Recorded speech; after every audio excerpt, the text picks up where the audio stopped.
kearifan lokal,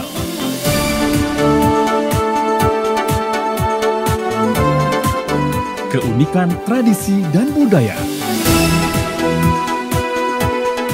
Wonderful Minangkabau dalam obrolan budaya Bantang Nagari RRI Padang.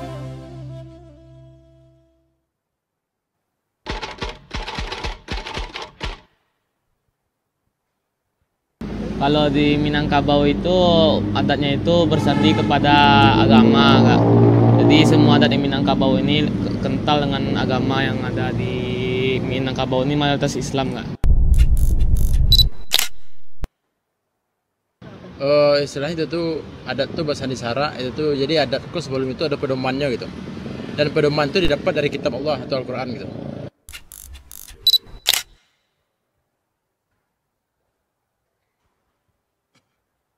Enggak.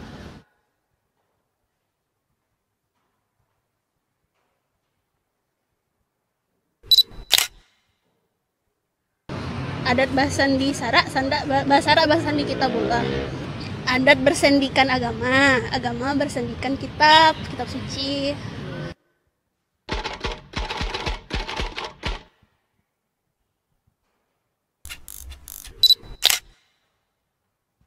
Mungkin tahu sedikit, Kak.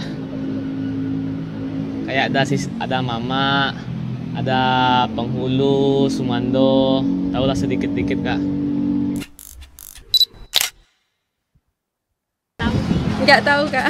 Kekerabatannya seperti apa, Kak? Kenapa? Kekerabatannya seperti apanya, Kak?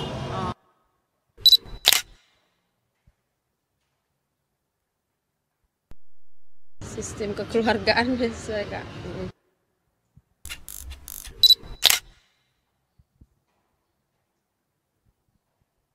Kalau sistem kerabatan Minang itu matrilineal, itu kan tergantung ke ibu.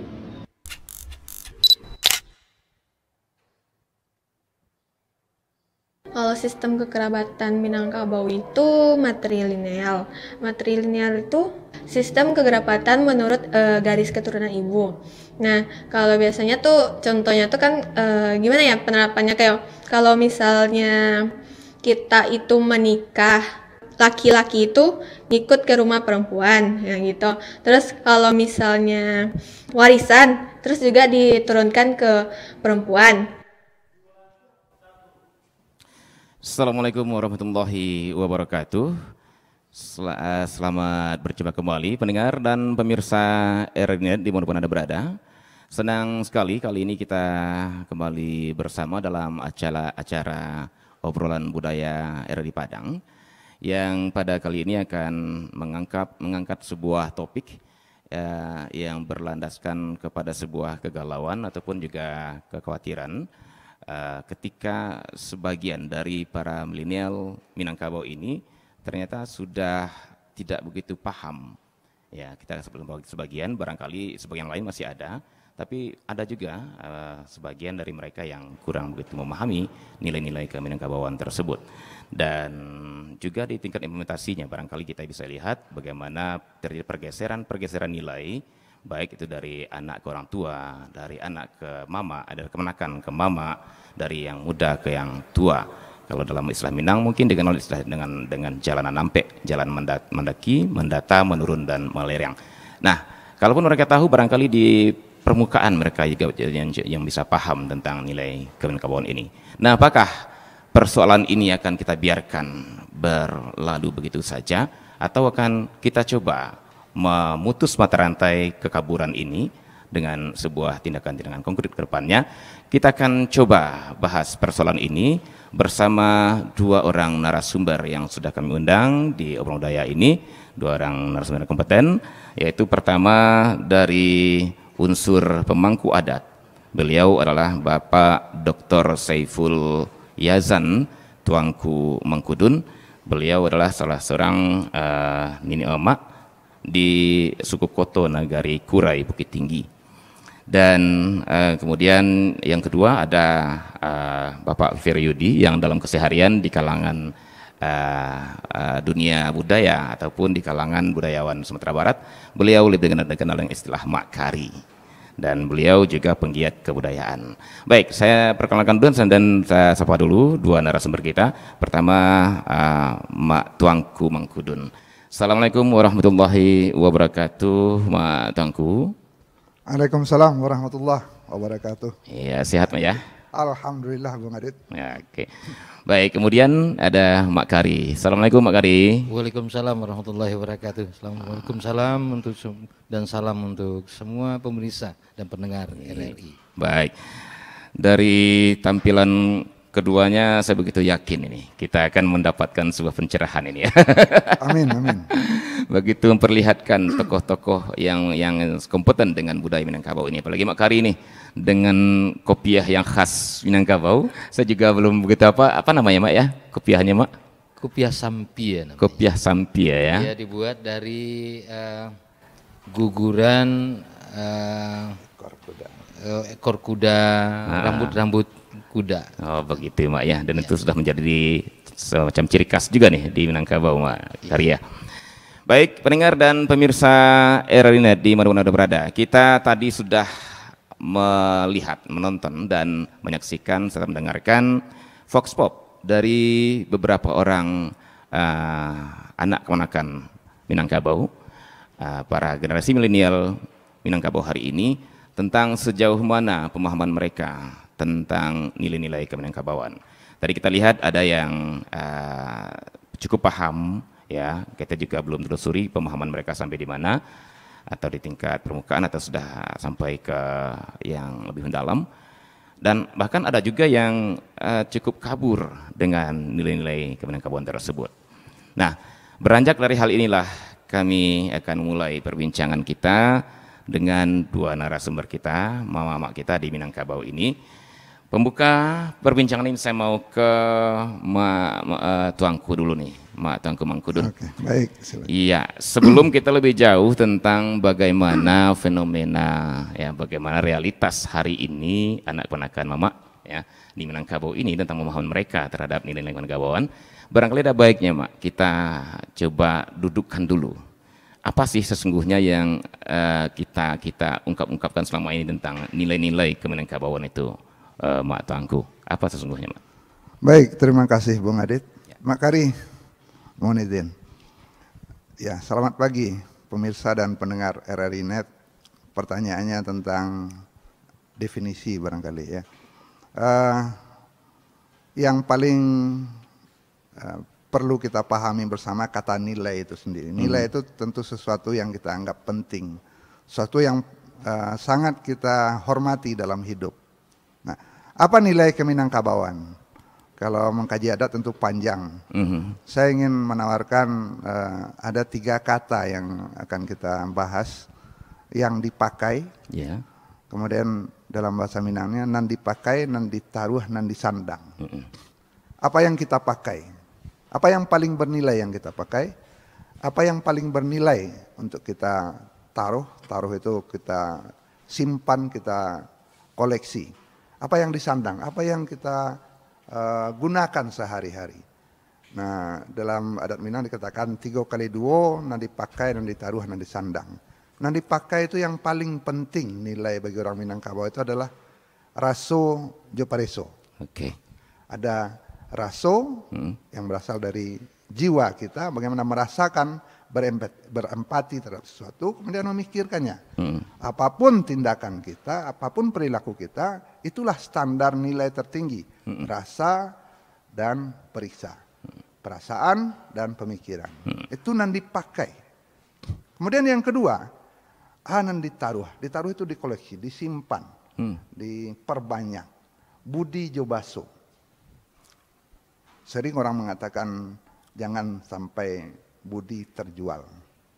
Budi itu sesuatu yang akan menyebabkan orang lain merasa hormat dan melihat kita punya sesuatu yang perlu ditiru. Baso adalah bahasa. Bahasa yang baik, bahasa yang teratur. Tadi sudah dikatakan oleh Bung Adit, ada jalanan sampai untuk bahasa. Bahasa itu intinya kato. Bagaimana kata-kata yang kita keluarkan itu adalah yang bernilai. Nilai-nilai kato itulah yang terpenting bagi orang Minangkabau, sehingga ada seorang peneliti dari luar mengatakan Minangkabau itu kingdom of word. Nagari kato-kato. Rajanya kata-kata ya, Mak, Kerajaan ya. kato-kato.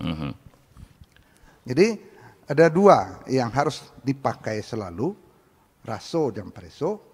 Ada dua yang harus ditaruh, disimpan, disempurnakan selalu, budi, Ya. jo bahaso. Kemudian yang sepanjang hari harus disandang, itulah malu jo sopan. Ketika orang tidak lagi bermalu, tidak lagi memakai sopan santun, maka terjadilah apa yang dikatakan dalam pantun adat nan babua mati. Ada pantunnya talibun ya, 6 baris. Anak si cerek di dalam padi, babuah batangkai-tangkai, masaklah buah kaduanya. Bakabe arek babua mati, indak saurang amuah maungkai, antah kok kiamat nang katibo.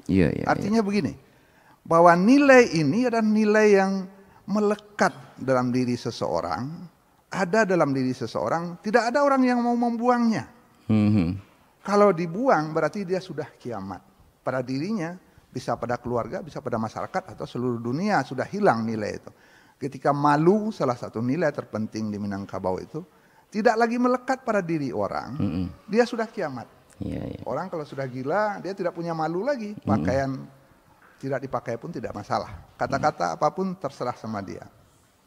Nah ini landasannya semuanya sebenarnya dari Islam. Malu itu kata Nabi, kalau kamu tidak lagi punya malu, berbuatlah sekehendak hatimu. Berbuatlah sekehendak hatimu itu artinya orang itu telah mengungkai nilai terpenting dalam dirinya. Kiamat telah tiba pada dirinya. Sopan, santun. Santun itu ketika orang menghormati yang tua, menyayangi yang kecil. Kalau tidak ada lagi rasa sayang kepada yang kecil, tidak ada lagi rasa hormat kepada yang tua, dia sudah kehilangan adat. Nah, apa janda baradai kan gitu, enggak mampu. Enggak mampu lagi dia memperlihatkan rasa hormat kepada yang tua. Kalau orang tidak lagi punya rasa sayang pada yang kecil, dia sudah kehilangan kemanusiaannya. Itulah adat dan sabana adat. 3x2 saja kita pegang yang sederhana itu, adat dan sabana adat.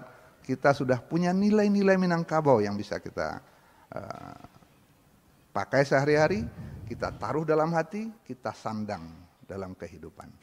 Itu mungkin pengantar sekadar definisi. Berarti itu bisa dikatakan standar minimal lah, Mak, ya, standar yang minimal harus dimiliki oleh anak kemanakan Minangkabau, Mak. Betul. Artinya ketika itu tidak lagi terpakai, sudah kiamat. Sudah kiamat. Oke, baik. Nah, saya mau ke Mak Kari nih sebagai pemerhati budaya dan penggiat kebudayaan. Sejauh perjalanan Mak Kari, Mak, dalam melihat fenomena ini, Mak, sudah seperti apa ini status ibarat itu, Mak, ya, status keadaan milenial kita tentang pemahaman nilai-nilai ini dan penerapannya? Apakah sudah siaga satu kah ini? Ataukah sudah waspada kah? Atau masih kabur-kabur gitu, Mak? Gimana dalam pengamatan Mak? Baik, pemirsa dan pendengar RRI, saya berada bersama tuanku. Ya. Sebelum ke situ, izinkan saya menyampaikan bahwa persoalan nilai itu sebetulnya itu dimulai dari hubungan ibu, orang tua dengan anak.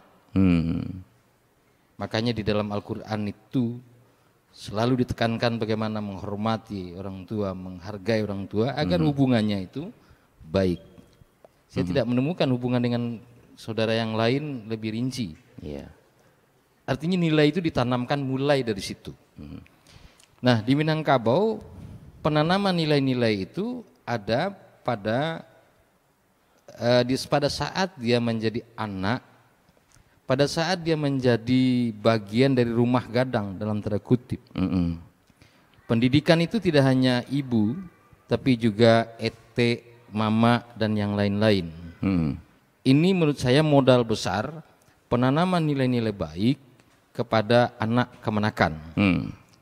Nah, nilai-nilai baik itu sebetulnya sudah ada sejak kita mulai ditiupkan ruh itu. Nilai-nilai keilahian itu sudah dibawa semenjak lahir. Ini yang sudah teradatkan sebelum ada adat yang lainnya. Teradatkan. Itu yang dibawa. Lalu nilai khas dan spesifik itu yang membedakan. Kelompok masyarakat budaya A, B, dan C itu berbeda-beda. Tapi pada dasarnya nilai keilahian di setiap ciptaan Allah itu sama. Ya, oke. Menghormati yang tua, mengasihi yang kecil, semuanya punya nilai yang sama. Sekarang persoalan yang spesifik. Lalu kita bicara soal anak kemanakan, tentu orang Minang, Ya. yang mulai kabur nilai-nilainya itu. Ya. Kabur ini bisa dua pengertiannya. Kabur pergi entah kemana, Lari ya. tidak ada lagi, Iya. atau kabur tarang-tarang lari. Nah, ini yang kedua, Mak. Kita bahas hari ini. Kurang jelas. Kurang Nah, jelas. kurang jelas kaitannya bagaimana dia memaknai nilai Keminangkabauan itu. Pemaknaan terhadap nilai itu tidak lepas dari apa yang dia dapatkan. Ya, betul. Penanaman nilai-nilai di rumahnya. Itu modal dasar. Itulah mikrokosmos daripada kosmologinya manusia. Itulah modal dia menyaring mana yang baik, mana yang tidak berdasarkan nilai-nilai itu. Jadi kalau anak kemenakan kita sekarang tidak lagi mengenal atau kabur dengan nilai itu, jangan-jangan bapak ibunya, mamanya itu juga dalam kondisi tarang-tarang larih itu. Iya.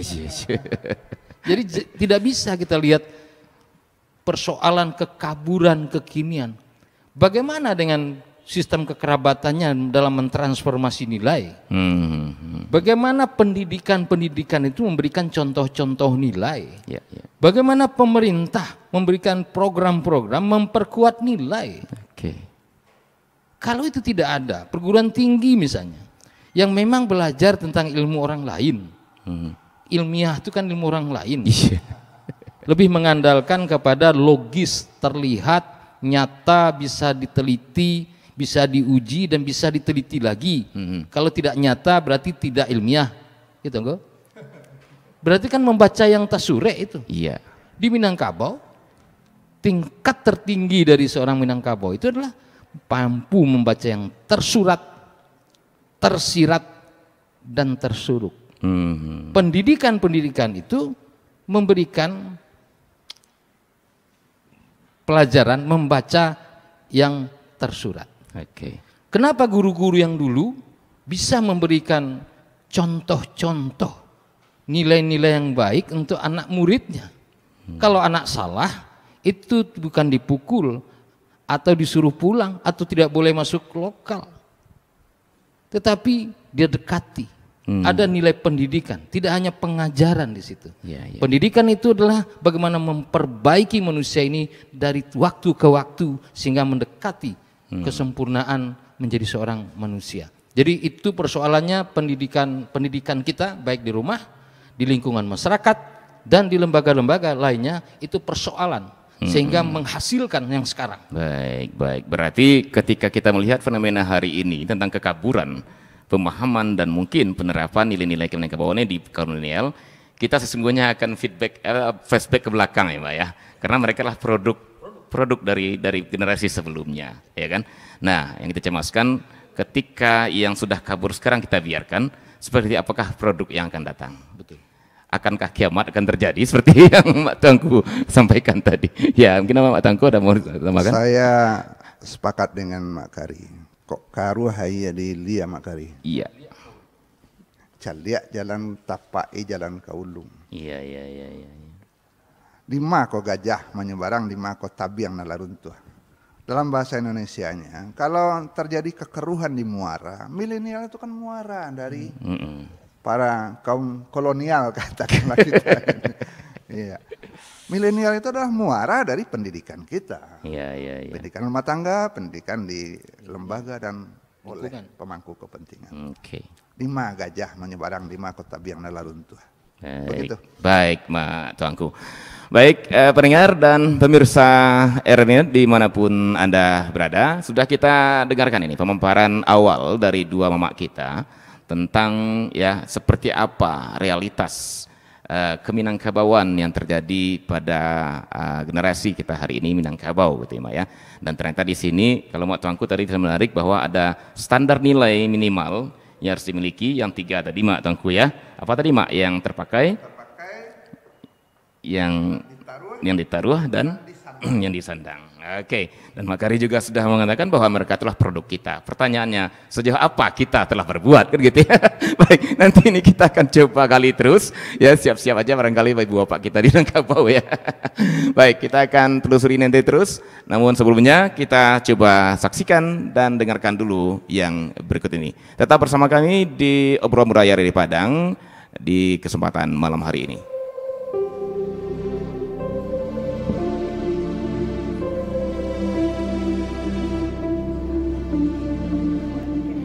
Pariangan merupakan nagari di Kecamatan Pariangan, Kabupaten Tanah Datar, Provinsi Sumatera Barat.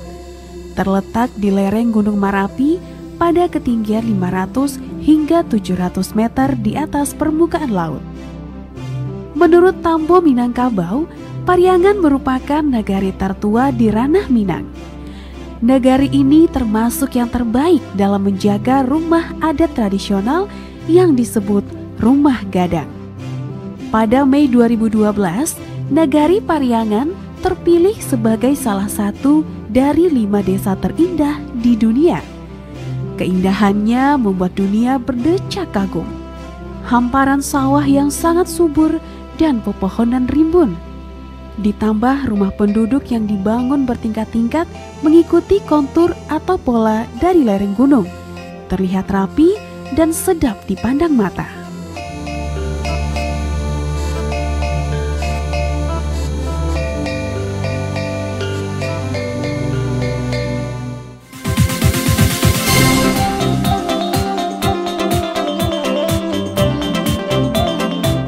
Kearifan lokal.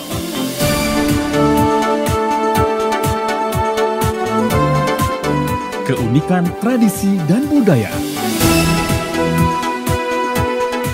Wonderful Minangkabau dalam obrolan budaya Bantang Nagari RRI Padang. Baik, pemirsa dan pendengar RRI Net dimanapun Anda berada, kita kembali ke obrolan budaya RRI Padang yang pada malam ini mengangkat topik yang cukup menarik untuk dibahas saya pikir, yaitu menyikapi kaburnya nilai-nilai keminangkabauan pada sebagian milenial Minang. Saya tidak mengatakan seluruhnya, sebagian. Tapi ketika sebagian ini dibiarkan, ini akan menjadi ancaman besar ke depannya ketika sebagian ini mempengaruhi sebagian yang sudah lumayan paham. Nah, baik pendengar dan pemirsa RRI Net, tadi kita sudah dengarkan pemaparan awal dari 2 narasumber kita tentang realitas, dan sekarang kita coba lihat ya. Kira-kira kalau ada masalah, tentu ada penyebab. Ada akibat, pasti ada sebab, kan gitu, Mak ya. Nah, saya mau ke Mak Tuanku kembali, Mak.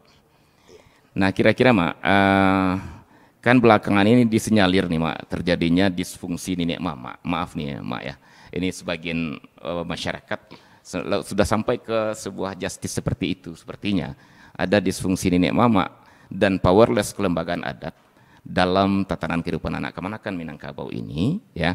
Nah, apakah itu juga menjadi salah satu penyebab Mak, sehingga kaburlah pemahaman mereka terhadap nilai-nilai keminangkabauan tersebut? Mak Tuanku, silakan. Baik. Bung Adit, para pendengar dan pemirsa RRI Net, tadi di sesi awal sudah saya katakan kalau ada keruh di muara, kita tidak bisa mengatakan muara 100% yang salah. Betul. Kalau milenial tidak memahami lagi nilai-nilai, jangan tuduhan kepada mereka 100%. Kita terusuri ke hulu, adakah tabiang nala runtuh? Yeah. Adakah gajah menyeberang? Kita pahami bahwa air yang datang dari hulu itu ada sumbernya, mata airnya. Nilai-nilai keminangkabauan, nilai apapun harus ada sumbernya. Ketika sumbernya itu tidak lagi dijaga, sumbernya tidak lagi dibersihkan, tidak pernah disiangi, maka segala macam akan terjadi di sumber itu. Sumber nilai keminangkabauan tentu ada pada diri manusia Minangkabau, katakanlah di sana ada nenek mama, ada penghulu, ada alim ulama, ada tokoh masyarakat, cerdik pandai segala macam. Mereka lah harusnya jadi sumber untuk nilai-nilai itu yang akan mengalirkan kepada kemenakan dan anak nagari. Ketika sumber itu sendiri sudah keruh, kita mengharapkan apa untuk dihilir, untuk muaranya? Marilah kita telusuri semua sumber-sumber nilai itu pada diri setiap pemangku adat kah namanya, alim ulama kah, nenek mama, cerdik pandai, orang tua. Semua itu bertanggung jawab untuk mengembalikan nilai itu ada dalam dirinya agar ada suri tauladan bagi anak kemenakan. Saya mohon maaf, ada sekarang penghulu yang disapa oleh anaknya dengan om, disapa oleh kemenakannya dengan om, Kari. Kalau om itu kan tidak jaleh duduk nama di kida, nama desu, nama belakang biliak, nama badok kalaman. Kalau kapa eteknya panggil om, kepada bapaknya dia panggil om, dia tidak jelas apakah bapak itu akan berdiri pada lapisan sumando atau lapisan mama rumah. Itu nilai dasar sekali. Saya ketika ada kemenakan menyapa saya om, saya bukan om kamu, saya mama kamu. Terima kasih Bung Adit telah memanggil kami mama. Iya, karena memang kita harus Mbak. Ketika seorang bapak dipanggil om, Pak Ete, Pak Adang, Pak Uncunya dipanggil om, dia tidak sadar lagi dia adalah sumando dalam sebuah rumah. Itu nilai yang paling sederhana. Masih banyak nilai lain yang dilupakan oleh para pemangku atau pada sumber adat itu. Adat itu harusnya kan lahir dari diri orang-orang itu, dari limbago-limbago adat itu. Limbago itu ya diri, ya keluarga, ya kaum, ya nagari. Bukan hanya kerapatan adat. Kalau hanya kerapatan adat itu hanya tempat berkumpul orang sewaktu-waktu, temporer. Yang limbago adat itu ada dalam diri setiap pemangku adat, diri setiap orang tua, seorang bapak, seorang mama. Limbago itu yang harus menumbuhkan adat. Limbago adat itu ada dalam keluarga, bapak, ibu, mama. 3 orang itu dalam sebuah keluarga kecil, keluarga inti. Minangkabau tidak mengenal keluarga inti hanya bapak, ibu, anak, tapi harus ada mama di dalamnya. Jangan sampai limbago paling dasar ini, keluarga ini, tidak lagi punya mata air. Tidak ada air yang akan dialirkannya. Alun nao jadi inon turun. Itulah Makari. Kita kembali tanya kepada masing-masing limbago adat dari diri, keluarga, kaum, nagari. Dan kerapatan adat nagari hanya bentuk salah satunya saja dari pertemuan temporer dari para limbago adat ini. Kalau itu pun sudah berantakan, ya wallahu alam kemana adat akan dibawa. Saya jadi tertarik, jadi apa ya? Jadi teringat sebuah apakah itu pepatah mak apa ya? Membiak contoh kanan sudah, membiak tuah kanan manang gitu mak ya. Saya memahami itu adalah bagian dari tugas mak memberikan contoh, memberikan tuah kan gitu mak ya. Nah kalau seperti yang mama katakan tadi, berarti kan contoh dan tuah ini benar ya, yang sudah jadi persoalan hari ini. Apakah sudah tidak ada contoh? Apakah sudah tidak diturunkan lagi tuah kan gitu ya Mbak ya. Nah saya mau ke Mak Kari nih sebagai pemerhati dan penggiat juga. Gimana Mak? Apakah memang itu salah satu Mak? Dan mungkin ada faktor-faktor lain yang menyebabkan anak-anakan kita hari ini semakin kabur dengan nilai-nilai itu. Ketika tidak ada contoh lagi, tidak ada tuah lagi yang diterima. Ya sementara serangan budaya global makin kencang gitu ya. Apakah ini yang menyebabkan Mak Kari? Gimana menurut Mak Kari?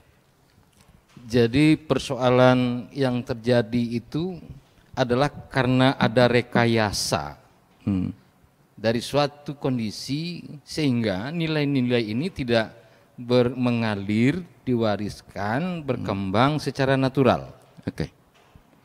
Itu persoalan contoh tadi ya. Juga persoalan wari. Tadi tuanku menyampaikan di silau ayah di hulunya, aduh kok gajah namanya barang, kok tabiang narung tua. Itu memang secara natural kita melihatnya. Kalau seandainya persoalan sekarang, sumber air itu direkayasa, dialirkan ke tempat-tempat tertentu sesuai kebutuhan. Siapa saja sekarang bisa mengalirkan air itu. Nah, persoalannya pertama kemana dialirkan? Yang kedua, apa media saluran untuk mengalirkan itu? Jangan-jangan airnya tetap jernih tapi racun ada di dalamnya. Oke. Ini memang kalau jadi dengan Mama ini seperti kita pakai bahasa mata tersirat semua nih Mak. Ya. Tapi mungkin perlu dibuka juga Mak. Artinya rekayasa tadi, kemudian juga racun-racun tadi mungkin. Dengan sekarang seakan-akan budayaan itu, jangankan kebudayaan, agama sendiri pun tidak lagi milik kelompok atau orang-orang yang memang berhak di situ. Sehingga ulama pun itu bisa dibantah, malah dicaci oleh orang-orang yang entah sembahyang tindaknya gitu. Oke. Begitu juga nenek mama. Mereka diposisikan tidak pada posisinya. Mereka tidak lagi didengar karena tidak ada tempat, tidak ada pentas. Mereka mau menyampaikan itu. Berdua persoalan contoh. Mambiak tuah karena menang. Mencari contoh kanan sudah. Contoh itu tidak hanya yang natural. Contoh itu sudah ada rekayasa melalui teknologi, ada handphone. Dia lebih tertarik dan diberikan konten-konten yang menarik mereka. Lalu ditambah lagi ada influencer yang digaji untuk mempengaruhi untuk misi-misi tertentu.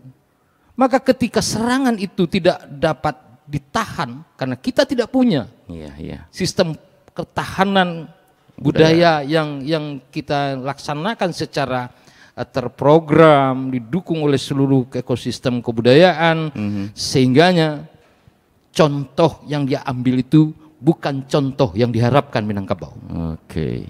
Ini persoalan ke depan, kita mau tetap membiarkan mereka kasih contoh yang diberikan oleh orang yang merekayasanya, atau kita mau mencari cara lain sehingga anak kemenakan kita termasuk diri kita ini menjadi contoh untuk masa depan atau generasi berikutnya. Itu. Berarti memang ada persoalan metode pewarisan juga barangkali yang perlu kita ada dari yang memberikan contoh dan dari yang memberikan tuah tadi untuk anak kemenakan ya Mak ya. Baik, kira-kira menurut Mak berdua ya, saya mau ini ke Mak tuanku barangkali Mak. Apakah metode pewarisan kita yang selama ini yang tetap harus dipertahankan Mak demi sebuah katakanlah keagungankah atau persisekah masa lalu sehingga harus seperti itu diturunkan, atau bisa kita sesuaikan dengan zaman umpamanya begitu? Karena tidak bisa dipungkiri milenial itu hari ini mereka produk zaman kan gitu ya. Nah, apakah kita bisa bergeser nggak Mak dari metode pewarisan itu Mak? Gimana Mak?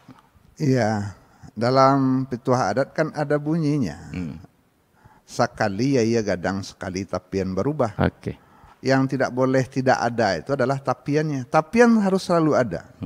Pewarisan harus selalu ada, metode mengikuti perkembangan zaman. Baik. Ketika dulu nenek moyang kita belum belajar tentang tata tulis, semua nilai itu diwariskan secara lisan. Tempat pewarisannya pun mungkin dia hanya di pematang sawah. Tapi ketika mereka sudah punya surau, mereka wariskan di surau. Ketika mereka punya lapau, diwariskan di lapau. Ketika mereka mempelajari bahasa tulis, ada pewarisan secara tertulis. Media, metode bisa mengikuti. Tapi nilai-nilai yang masih dianggap penting, itu yang harus tetap selalu diwariskan. Nah, saya potong Mak. Mungkin timbul disedosi di persoalan penyebab ini. Apakah metode pewarisan itu memang sudah ditransformasi ke kebutuhan hari ini atau masih seperti ketika kita terima dari nikmat yang kita sebelumnya? Ya, mungkin Mak Kari lebih banyak mengamati. Baik. Metode pewarisan dengan media baru itu Mak Kari. Apakah para pemikir, pemerhati, guru adat ini tetap memaksa anak kemenakannya harus bermalam di surau, sementara mereka sudah punya gadget yang lebih menarik? Saya sepakat saja. siapapun yang masih merasa memiliki nilai yang dianggap penting, wariskanlah di mana saja. Ini salah satu contoh ketika RRI Pro 4 melakukan pewarisan. Oke. Pewarisan itu tidak harus di surau yang masa lalu. Surau itu sudah mengalami disrupsi dan orang tidak punya daya tarik lagi ke surau. Artinya kita harus mencoba merebut ini, Mak ya. Mencoba merebut kondisi yang ada saat ini yang justru membuat kabur. Bagaimana kita membalikkannya itu menjadi sebuah media pewarisan yang maksimal. Gitu, Mak Kari. Iya. Orang Minang itu pandeka. Pandeka itu kuncinya mampu memanfaatkan energi lawan. Oke. Semakin besar serangan itu seorang pandeka, dia semakin berada di atas angin. Sekarang kita tidak, kita cenderung kepada orang yang inferior. Kalah budaya. Akibatnya ya alai anak kini ya bentuk itu tidak dapet dah. Ya. Saya pikir semangat untuk menaikkan marwah, harga diri dan marwah Minangkabau itulah yang harus dikembalikan oleh para penghulu nenek mama, maaf. Dan harus diberikan dorongan dan dukungan oleh pemerintah. Media massa juga harus memberi ruang yang terhadap kebudayaan yang lebih bermakna untuk nilai-nilai gitu. Biarlah yang lain-lain itu memberikan hiburan-hiburan yang leviatan. Seperti orang senang bisa ketawa tapi tidak ada isinya. Oke. Ya, tapi RRI saya harapkan dan lembaga-lembaga lain juga, media massa itu harus berperan. Mereka harus tanggung jawab untuk ini. Disesuaikan dengan zaman sekarang. Jangan dipaksa nenek mama itu harus bermain Instagram. Jangan, tetapi di dalam suku itu, keluarga itu ada pikiran-pikiran, ada yang dipakai baru, kain dipakai usang itu.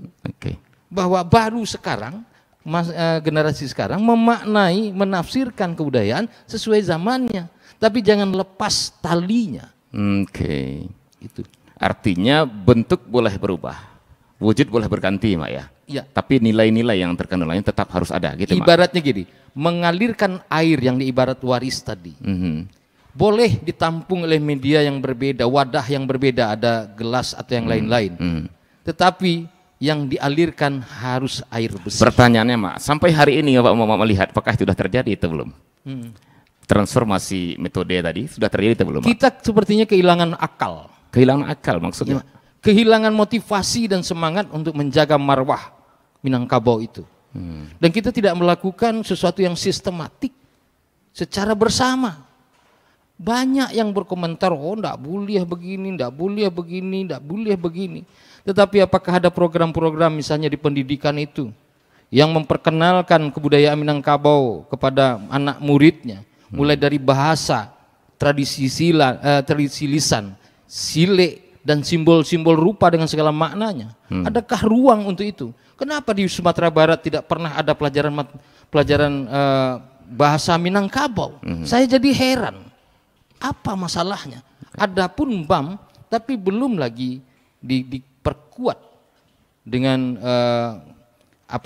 silabus dan segala macam yang disepakati bersama. Belum disiapkan guru-gurunya. Baik. Karena dianggap hanya guru di sekolah saja yang bisa mengajarkan itu. Padahal tuo-tuo sile, orang-orang tua nenek mama di lingkungan sekolah bisa mengajarkan itu. Beri ruang mereka sekali sebulan untuk mengajari, memperkenalkan Minangkabau kepada guru-guru dan murid-murid dan juga orang tua muridnya itu. Oke, baik Mak Karina. Saya mau ke tuanku kembali, Mak. Kalau tadi Mak Kari sudah mencoba meneropong nih dari posisi pengamat dan juga penggiat. Tuanku, maaf Mak, selaku pelaku di posisi itu, nenek mama, bagaimana Mak melihat? Apakah di kalangan nenek mama sendiri sudah mulai tumbuh kesadaran tentang bagaimana kita harus merebut momen ini, Mak Tuanku? Ya, kita memang harus adil juga. Ada, walaupun tidak banyak, baik para pemangku adat, baik generasi muda yang mulai sangat intens mendalami nilai-nilai Minangkabau. kita lihat dalam beberapa tingkatan misalnya. Pada tingkatan para peneliti tingkat akademik, itu disertasi tesis tentang nilai Minangkabau wajibun. Iya. Cuma masalahnya apakah itu akan jadi makanan rayap di perpustakaan atau akan menjadi wacana bersama. Baik. Kemudian untuk media. Oke. Saya kebetulan mengamati ada banyak sekali channel YouTube, boleh enggak nih disebut ya? Iya. Itu yang paling tinggi view-nya adalah pelajaran pasambahan, rundiang, pidato adat. Kenapa nilai-nilai begitu dilupakan? Betul. Begitu banyak channel anak muda yang mempelajari adat. Artinya apa? Baik generasi akademik, generasi muda, mereka sudah mulai kembali menyadari air mereka yang mereka tinggalkan selama ini. Mereka memang harus merantau dulu untuk menyadari ada air yang tempat mereka hidup. Baik. Begitulah kira-kira rasanya ada gerakan, tapi saya sepakat dengan Mak Kari, harus ada kesadaran bersama, tentu saja pemangku kepentingan menjadi penggerak. Bahasa Minang mungkin satu-satunya bahasa terbesar yang tidak ada pelajarannya di lembaga pendidikan. Ada sebuah desa di Sulawesi, Mak Kari, mereka mengajarkan bahasa daerahnya, bahasa kampungnya dengan tulisan Korea. Karena apa? Karena anak-anak di sana suka nonton film Korea, tapi pemangku kepentingan dari tingkat bupati sampai seluruh kepala dinas dan guru-guru mengajarkan bahasa daerah mereka dengan tulisan Korea. Silakan dicari di media sosial, sudah terlihat itu. Baik. Jadi ada penggerak dari tingkat pemangku kepentingan sampai kepada pelaksana. Baik. Berarti memang ada persoalan ini, Mak, ya, di segi pewarisan sepertinya gitu ya. Baik itu peran ya. Jadi memang saya juga melihat ada disfungsi juga ya, ketika Mak Kari katakan tadi nenek mama diposisikan tidak lagi sebagai nenek mama gitu ya. Apalagi contoh di Barale lah namanya, ada di ketika off air kita sudah masak perhitungan, sudah selesai hitungan ya, perundingan, baru nih emak diberitahu emak. Ya, tidak sekedar itu. Iya. Para penghulu dengan pakaian kebesaran, itu biasanya menanti tamu di bawah pelaminan, di bawah langi-langi, di atas kasur, di atas rumah. Ya tunggu. Nauzubillah. Hari ini Mak Kari bentuk paga ayu di Sebarang. Itu dia. Masya Allah. Kita galak-galak saja. Iya. Bahkan dengan senang memperlakukan penghulu dengan pakaian kebesaran, dengan filosofinya itu pakaian itu. Berdiri menyambut tamu yang katanya tamu kehormatan. Mereka jadi pagar ayu. Dia jadi pagar ayu. Ini dari dulu dibiarkan dan malah dianggap kita ini tanda kita beradat. Oke, tanda adat kita fleksibel, Mak ya. Sebegitukah fleksibel adat Minang? Itu kita akan coba nanti cari tahu, Mak ya. Baik, pendengar dan pemirsa Renet dimanapun Anda berada, semakin menarik perbincangan kita. Saya pikir bahwa kita mulai berani membuka diri ya. Dari kalangan pemangku adat pun sudah mengatakan inilah realitasnya. Dari pemerhati pun, dia pegiat pun mengatakan ada sebuah persoalan besar dalam, bahkan ada rekayasa dan segala macam. Ini luar biasa. Kita akan coba nanti cari bagaimana nih solusinya. Apakah pertanyaan di awal tadi, apakah ini kan kita biarkan berjalan begitu saja sehingga pada akhirnya kiamatlah yang akan terjadi dalam adat budaya Minangkabau, atau kita harus bergerak mulai hari ini? Tapi siapa saja yang akan bergerak? Apakah hanya Niama? Apakah hanya Benukanduang? Apakah hanya guru-guru? Atau semuanya? Kita akan coba cari tahu nanti, kita akan gali nanti bersama dalam sesi solusi kita di sesi terakhir obrolan budaya RRI Padang pada malam hari ini. Tetap bersama kami akan kembali setelah yang berikut ini. Di Nagari Batipuah terdapat sebuah tradisi yang diangkat dari permainan anak nagari menaikkan layang-layang. Tradisi itu dinamakan alang-alang baradai yang dalam bahasa Indonesia berarti layang-layang beradat. Alang-alang adalah layang-layang dalam bahasa Minang. Sepintas, alang-alang baradai terlihat sama dengan lomba layang-layang lainnya. Masing-masing peserta berupaya untuk menciptakan layang-layang yang bagus dan bisa melayang di angkasa dengan gagah dan tinggi. Namun alang-alang Baradai bukanlah perlombaan layang-layang seperti kebanyakan yang diikuti bebas setiap orang. Disebut beradat karena pesertanya diutus oleh penghulu setiap kaum di nagari tersebut, bukan peserta mendaftar perorangan. Jadi setiap tim bukan membawa diri pribadinya, melainkan mewakili kaumnya. Setiap peserta harus memakai tutup kepala dari kain yang disebut dengan deta, layaknya pakaian adat laki-laki Minang.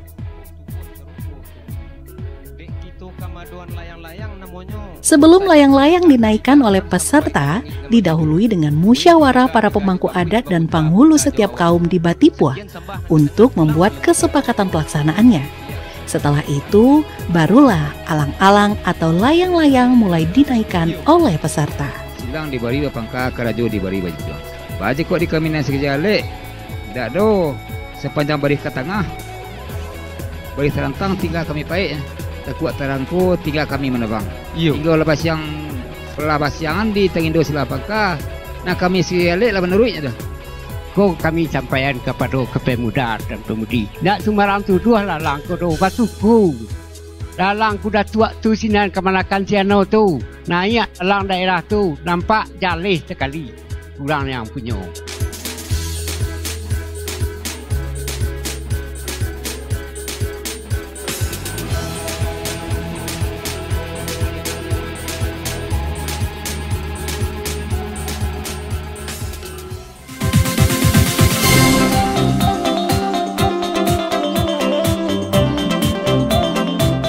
Kearifan lokal.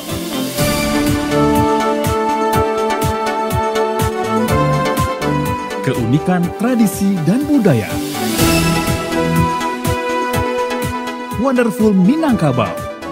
Dalam obrolan budaya Bantang Nagari RRI Padang. Baik, pendengar dan pemirsa RRI Net dimanapun Anda berada, kita masih di obrolan budaya RRI Padang yang pada malam hari ini mengangkat topik sebuah kegalauan, sebuah kekhawatiran kita untuk bagaimana kebertahanan nilai-nilai Keminangkabauan ke depannya ketika persoalan-persoalan yang tadi sudah diopungkan tidak coba kita seberangi, gitulah kalau bahasa Minang ya. Oke. Baik, dan pada sesi ketiga ini kita akan coba melihat ya bagaimana atau apa atau siapa ya harusnya bertanggung jawab dan apa yang akan kita lakukan dalam mencoba mensolusikan persoalan ini. Baik, saya kembali ke Mak Tuanku, Mak. Ya. Kalau tadi kita sudah melihat, Mak, ya persoalannya, bahkan sampai sudah menyerempet ini ke persoalan disfungsi nenek mama, gitu ya, sampai ke persoalan tuah jo contoh, gitu ya, Mak ya. Dan juga sudah kita buka saja semuanya bahwa memang terjadi sebuah persoalan besar di sini, saya pikir besar. Tapi tidak adil juga rasanya kalau hanya nenek mama yang kita soroti dalam persoalan ini, gitu ya. Nenek mama sendiri melihat, Mak, apa nih ini solusinya yang harus kita lakukan ke depannya, Mak? Baik itu dari kalangan nenek mama sendiri, kemudian juga dari elemen-elemen lain yang harus bergerak dalam menuntaskan ini. Saya yakin Niyama sendiri kita serahkan mungkin akan jadi persoalan juga di kemudian hari. Bagaimana, Mak Tuanku, silakan. Iya, kita memang menyadari juga posisi nenek mama itu sekarang lemah secara struktur kemasyarakatan. Jadi memberi mereka porsi yang seharusnya itu kadang-kadang sulit. Kalau barale adat, Bung Adit, itu marapulai itu dari halaman ke rumah itu nenek mamanya penghulu sudah duduk di kapalo rumah, di kapalo jamba. Di dalam rumah, Mak ya? Di dalam rumah, tidak penghulu yang menunggu marapulai di halaman, tidak. Marapulai itu dibawa ke atas, ada pasambahan dulu dari yang datang, barulah marapulai itu diterima oleh penghulu di rumah. Penghulu itu yang punya marwah tentang tempat barale itu. Jadi bukan penghulu di depan seperti kasus yang disampaikan Mak Kari tadi itu menunggu orang tamu menjadi pagar ayu, pagar ganteng. Itu tidak pada tempatnya. Jadi marilah para pemangku adat, kerapatan adat kembalikan marwah penghulu. Tanggung jawab kita untuk menyadari itu. Penghulu itu nan tinggi di anjuang, bukan nan tagak di halaman. Yeah. Apalagi di Ujung Tanjuang, itu kajinya penghulu sudah lengkap, tinggal kita ulang. Kembalikan marwah penghulu, dan tentu saja pemangku kepentingan, kata Mak Kari tadi, janganlah para penghulu dijadikan manekin. Iya. Sangat menarik yang disampaikan Mak Kari tadi. Penghulu itu kenapa tidak dihadirkan di sekolah sekali sebulan untuk menjabarkan nilai-nilai adat, nilai-nilai Keminangkabauan kepada guru-guru dan mungkin kepada siswa dan pelajar. Nah, apakah ketika ini dicoba restorasi atau dikembalikan ke posisinya, Mak Tuanku, ini bisa menjadi solusi dari kaburnya nilai-nilai Keminangkabauan di milenial ini, Mak Tuanku? Setidaknya metode pewarisan itu jelas.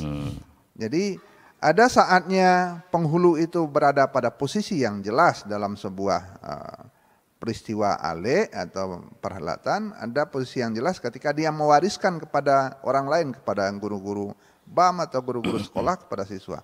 Jadi posisinya bukan orang yang di pinggiran, bukan periferal, ya, bukan orang yang tersingkir dalam cerita adat. Ini guru yang mengajar BAM, mohon maaf, mungkin dia hanya tamat di sekolah pendidikan S1, S2, S3 tentang teori-teori adat di buku, tapi yang mengalami sehari-hari adat itu adalah para penghulu, pada pemangku adat. Kenapa tidak mereka yang dihadirkan untuk mewariskan nilai-nilai? Iya, artinya berikan ruang ya, Mak Tuanku ya. Iya, Mak Kari mungkin lebih duduk untuk. Ya, sebelum ke Mak Kari ini satu harapan mungkin dari para penghulu, mewakili penghulu nih, Mak Tuanku barangkali di luar kemudian apa? Di luar para nini mama yang ada di kerapatan adat penghulu itu. Apa harapan ini, Mak, ke elemen-elemen lain ini ya? Pasti ada harapan ya, Mak ya, biar masalah ini bisa kita istilahnya ya, sa ciok ayam sa jancang basi gitu ya, Mak, semuanya bergerak. Apa saya harapannya? punya contoh beberapa kaum yang punya tradisi bagus, mungkin bisa ditiru. Sebuah kaum, dia tahu penghulunya itu sudah pensiun, tidak punya uang, mereka iuran untuk alih tapak untuk berjalan, sehingga penghulunya itu tetap punya harga diri. Oke. Jadi bukan penghulu yang mengemis kepada kemenakannya, kemenakan yang mengisi saku penghulu. Contoh satu. Ya. Kemudian penghulu yang ada di rantau sering tidak punya kesempatan untuk kemenakannya, untuk mewariskan nilai-nilai kepada saudara-saudara di kampung. Teknologi bisa kok. Okay. Saya punya data beberapa penghulu yang memang dirantau tapi punya pertemuan rutin dengan kemenakannya di kampung melalui Zoom, melalui teknologi modern. Dia benar-benar mengerti dia adalah penghulu, dia adalah orang yang akan mewariskan, mengalirkan nilai-nilai yang pernah dia dapatkan. Oke. Begitu. Baik, terima kasih Pak Tuanku dan ke Mak Kari nih, Mak. Ya, selain persoalan bagaimana memposisikan kembali penghulu ya, dan juga mungkin memberdayakan teknologi, barangkali ada solusi lain, Mak, yang harus kita jalankan ya dari elemen lain agar semua ini bisa kita potong nih rantai kekaburan ini, Mak Kari, silakan. Iya, elemennya seperti yang disampaikan Tuanku tadi sudah benar itu elemen-elemen yang bertanggung jawab, ekosistem kebudayaan itu. Oke. Artinya ada pemerintah di situ dengan segala jajarannya, banyak kok OPD kementerian memiliki anggaran khusus untuk kebudayaan itu, membina kebudayaan itu, bukan hanya dinas kebudayaan. Oke. Tapi apakah sesama organisasi pemerintah daerah ini sudah melakukan sinergi untuk melakukan pemajuan kebudayaan seperti yang diamanatkan Undang-Undang Nomor 5 2017 itu, wallahu a'lam. Tapi saya yakin karena ada tim di sekitar gubernur itu yang mendukung itu. Kita menunggu itu. Yang kedua, persoalan sekarang memahami niniak mama zaman sekarang, kondisi sekarang. Penghulu niniak mama kalau dalam satu kampung memang tetangga kita, dekat kampung kita. Persoalannya ketika para anak kemenakan kita atau dunsanak kita yang merantau itu tinggal di negeri yang lain, yang jauh dari penghulu biologisnya. Dia tinggal di komplek-komplek perumahan. Siapa niniak mamanya? Saya pikir perlu kita mencoba melihat bahwa nenek mama jangan dilihat hanya sebagai person atau biologis saja. Tapi ada fungsi tokoh masyarakat, RT, RW di lingkungan komplek kita atau di rantau itu yang menjalankan fungsi nenek mama itu. Satu. Yang kedua, kalau seandainya ada setiap tahun, apalagi mau pemilu, pilkada, orang bikin almanak ya. Apakah mungkin suatu kampung itu mulai membuatkan buku berseri, kecil-kecil saja, murah-murah, tentang adat istiadat itu, tentang kuliner, tentang tata cara perhelatan, persyaratan-persyaratan untuk maminang, turun mandianak dan segala macam dari buku-buku yang kecil. Mungkin ada 10 orang yang sama-sama memodali itu. Tidak mahal itu. Saya pikir jadi memang seluruhnya lebih harus bergerak gitu. Mak, ya. Jangan kita salahkan udah masa lalu itu dengan segala marwahnya telah menghadirkan kita. Oke, baik. Jadi tanggung jawab semua nih Mak ya. Baik, satu kalimat barangkali atau satu menit, silakan Mak sebagai closing Mak Tuanku. Iya, kita melihat ayah karuah di Lian di Muaro. Tapai jalan kaulu di maga gajah namanya orang di mata yang laruntuh. Mata airnya harus kembali kita siangi agar pewarisan ini berjalan terus. Baik, silakan. Mak Kari, closing statementnya Mak. Persoalan anak muda hari ini adalah cikal bakal persoalan masa depan. Minangkabau sudah membuktikan dia tetap bertahan dengan nilai itu. Karena dia berjalan secara natural. Kita mengantisipasi segala rekayasa dan memberikan pencerdasan kepada anak kemenakan, mana yang harusnya dipahami sebagai yang tersurat, tersirat, dan tersuruk, dan itu harus secara terus-menerus, secara sistemik harus dialirkan warisan ini sehingga generasi ke depan mempunyai kecerdasan dalam memandang persoalan pemajuan kebudayaan ini. Baik, terima kasih Mak Kari, Mak Tuanku sudah hadir bersama kami di RRI.net ya pada malam hari ini. Mudah-mudahan semua wejangan, semua pituah-pituah yang Mak sampaikan berdua bisa menjadi sebuah renungan panjang kita hari ini untuk bagaimana menata masyarakat generasi kita hari ini untuk menjadi pewaris dan pelanjut Minangkabau ke depannya. Kita tentu tidak mau Mak ya membiarkan ini berlalu sehingga pada kiamat akan sampai pada generasi Minangkabau. Baik, pendengar dan pemirsa RRI.net di mana-mana Anda berada, sampai di sini acara obrolan budaya RRI Padang untuk kesempatan malam ini. Terima kasih atas atensinya dan mohon maaf atas segala kekurangan. Saya pamit bersama dua narasumber kita, Mak Tuanku Mengkudun dan Mak Kari. Sampai jumpa. Assalamualaikum warahmatullahi wabarakatuh. Waalaikumsalam.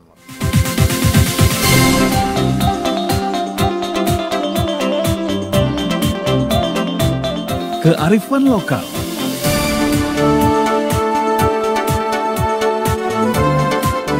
Keunikan tradisi dan budaya. Wonderful Minangkabau. Dalam obrolan budaya Bantang Nagari RRI Padang.